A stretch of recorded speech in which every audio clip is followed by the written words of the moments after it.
Hey everybody, this is JMan105 coming at you with another CCG related video, and this one is going to be a bit of a rant. I want to talk to you today about the Continuing Committee. This is the organization that took over producing and running the Star Trek CCG back at the end of 2007, just after Decipher had announced that they are no longer going to produce anything for the game.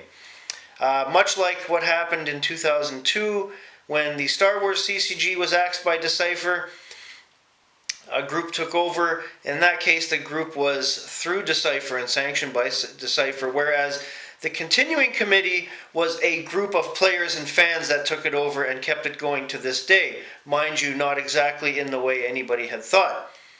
At the very beginning, in the first 2 years of the Continuing Committee, and I myself, before I go any further, I myself, being a player and a fan and someone who's passionate about the Star Trek CCG since it came out in 1994, I was one of the first people that thought the introduction of the Continuing Committee was going to be probably the best thing for the game. I thought, oh, well, I haven't really played in a few years or done anything with it because the expansion sets started to turn into trash, but I thought, okay, Decipher's not doing anything anymore. This Continuing Committee is going to take over, and because it's made up of players and fans, it's going to be awesome. They're going to continue the game. Oh, was I wrong all these years later? Yes, the first few years it sounded really good. The players that took it over and the people involved were passionate. It seemed like a great thing. And I'm not saying this lightly, but it's true to the fact that whenever somebody takes something over and they've set out to make it better, and especially as human beings, and this is a fair point and you can't really dispute this, as human beings with the ego and the attitudes and sometimes the arrogance that we have, we end up harming more than helping something we're trying to accomplish. And this is true with the Continuing Committee. Like I said, the first few years it was great. Everybody was with them. I loved it. I thought it was a good idea. Time started to tick by. I started having dealings personally with members of the Continuing Committee, a couple that left me on a very sour note around 2010, 2011. This is what started my path downwards and away from the Continuing Committee. Then the virtual sets started rubbing a lot of people the wrong way. And this is just one facet. Just to give you an idea, there are too many versions of certain cards in virtual cards. For example, you had, I think, maybe 4 different versions of Jean-Luc Picard through the Decipher run. You had the original, you had First Contact, you had Beverly and Picard as a duo. I'm pretty sure I'm missing 1 or 2, I can't remember everything.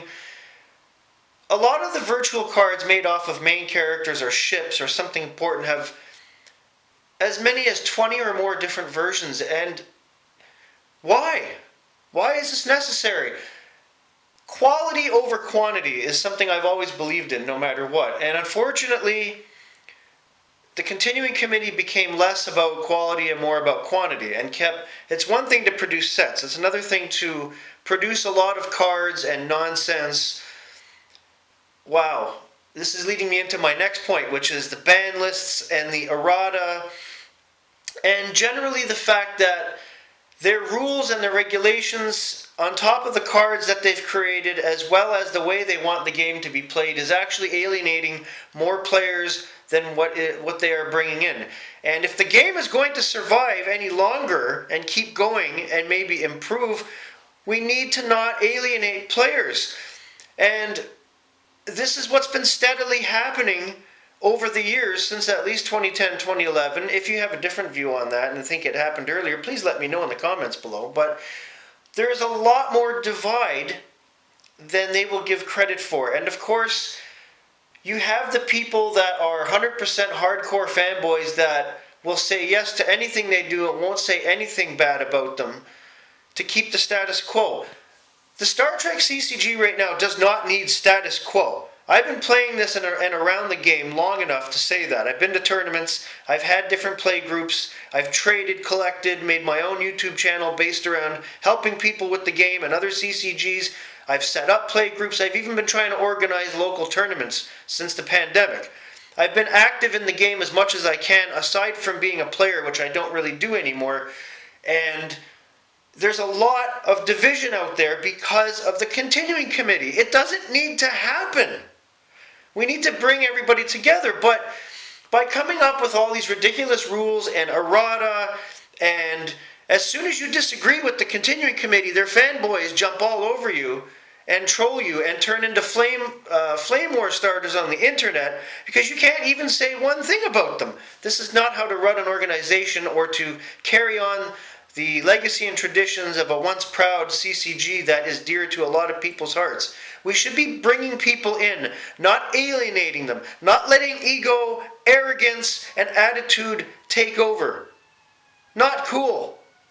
Yeah, we get it. You run the game, and sometimes you make the majority of the rules, and you sanction the tournaments. Does that give you the carte blanche to treat other players like crap and push people away and say, oh, it's our way or the highway. Oh, you're in my sandbox. You're going to play my way.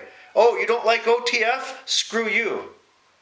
This is what's been happening a lot lately. And anybody that's watching this who is a CC fanboy, you can crab until the cows come home about how wrong I am, but I'm not. It's not an isolated thing. It's not just a few people that are malcontents. There's a lot of angry, frustrated people out there with the direction of the way the game is going. And I'm sorry, continuing committee, this is all on you.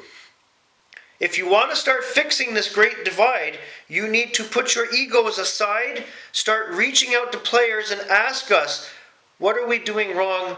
How can we improve? How can we keep everybody in the fold to make the game as great as it possibly can be? Don't point fingers. Don't say he's wrong or she's wrong. Don't try to deflect. Man up. Admit that there's problems. Admit you've made mistakes. Admit we have a great divide in this game. Try to fix it. Reach out to everybody. Get people on board. Make it a true card game community like it used to be back in the 90s. Thanks for watching, everybody. Of course, leave your comments below. Let me know what you all think of this. Talk about whatever you want in regards to this video. I'll hear everything. No comments refused. Have a great day.